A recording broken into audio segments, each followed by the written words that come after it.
আসসালামু আলাইকুম দর্শক, আপনারা কেমন আছেন? তো আশা করি ভালো আছেন, আমিও ভালো আছি। আমি শিবা। তো দর্শক চলুন আজকের কবিতাটি কেমন শুনে আসি।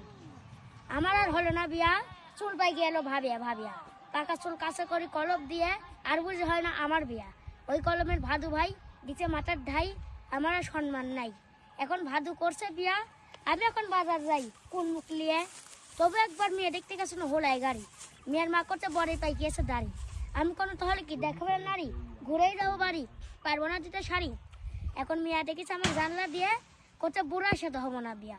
মিয়া শুনি কথা, সত্যি পানে পানু ব্যথা, কষ্টে মষ্টে বাড়িতে এসে কত কান্না কান্নু একলা ঘরে বৈশা। সেই থেকে বিয়ার দিছি মাটি, বিয়ার জন্য কোনো রেখে না হাঁটি। তবু মাঝে মাঝে আসি সম্বন্ধ, খোঁজ খবর লিয়া দেখি সব হয় মন্দ। কেমন হয় মন্দ, শরীরের আগে গন্ধ, হয় পেটালা না সোয়ালালা। এই দুটি একটু হবি, তাই ঘটক পাইলে এসে আমাকে কবি। কে ঘটক ভাই, এর সাথে ভালো নেই। করছে একবারে তো আসতো দুটি মিয়া, নিতে চাই বিয়া কোনো কিরম।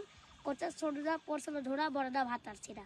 হাইরা আমার কপালে দাসে, মানুষ শুনে খিলখিল করে হাসে। ধন্যবাদ।